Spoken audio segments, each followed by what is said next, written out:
लोकसभा चुनाव रिजल्ट आने के बाद सियासी रूप से देश के दूसरे सबसे बड़े राज्य महाराष्ट्र में घमासान मचा हुआ है। यहाँ कांग्रेस और शरद पवार की एनसीपी ने शानदार वापसी की है। राष्ट्रीय स्तर पर इंडिया गठबंधन का हिस्सा रही शिवसेना उद्धव गुट का प्रदर्शन भी बहुत अच्छा नहीं रहा है। ऐसे में सूत्रों के हवाले से लगातार खबरें आ रही है कि इन नतीजों से उद्धव ठाकरे संतुष्ट नहीं हैं। उनको केवल 9 सीटों पर जीत मिली है। दूसरी तरफ कांग्रेस ने एक निर्दलीय को मिलाकर अपने 14 सांसद कर लिए हैं। उद्धव ठाकरे के कमजोर पड़ने और कांग्रेस को मिली ताकत की वजह से यहां खटपट शुरू हो गई है। महाविकास अघाड़ी गठबंधन में पहले सिर्फ एक सांसद होने के वजह से कांग्रेस सबसे छोटी पार्टी थी, लेकिन 2024 लोकसभा चुनाव में शानदार प्रदर्शन करने के बाद कांग्रेस अब गठबंधन में बड़े भाई की भूमिका अदा करना चाहती है। वहीं कांग्रेस को बड़ा भाई मानने के लिए उद्धव ठाकरे की सेना तैयार नहीं है और इसी वजह से आए दिन शिवसेना यूबीटी और महाविकास अघाड़ी में किसी न किसी मुद्दे पर विवाद होता रहता है।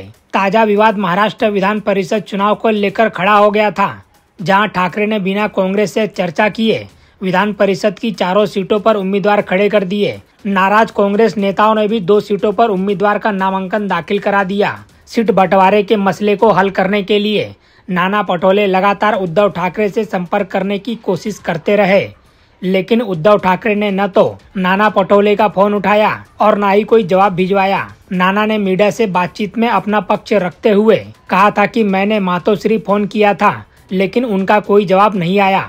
रोचक बात यह है कि इस बीच उद्धव ठाकरे महाराष्ट्र कांग्रेस के अध्यक्ष नाना पटोले का फोन नहीं उठा रहे थे, लेकिन महाराष्ट्र कांग्रेस के जूनियर नेताओं से मातोश्री पर मुलाकात कर रहे थे।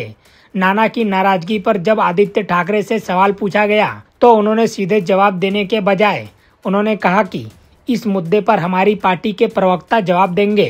ठाकरे सेना के इस रवैये से महाराष्ट्र कांग्रेस के नेता आग बबूला हो गए और इसकी शिकायत हाईकमान से की।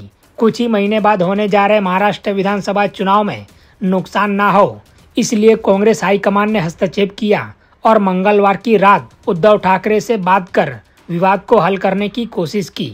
उद्धव ठाकरे और कांग्रेस हाईकमान ने बातचीत कर सीट बंटवारे पर समझौता करते हुए तय किया कि ठाकरे कोकड़ की सीट कांग्रेस के लिए छोड़ेंगे और कांग्रेस नासिक की सीट ठाकरे सेना के लिए छोड़ेगी। जब इस पूरे विवाद पर उद्धव ठाकरे से सवाल पूछा गया तो उन्होंने कबूल किया कि सीट बंटवारे के दौरान संवाद की कमी थी, लेकिन वह ये भी बताना नहीं भूले कि उन्होंने नाना पटोले के बजाय कांग्रेस हाईकमान से बातचीत कर विवाद को हल किया। ठाकरे सेना और महाराष्ट्र कांग्रेस में जारी वर्चस्व का लड़ाई का ये कोई पहला वाकया नहीं है। पहले भी कई ऐसी घटनाएं हो चुकी हैं जब महाराष्ट्र कांग्रेस और ठाकरे सेना ने एक दूसरे को दबाने या नीचा दिखाने की कोशिश की है।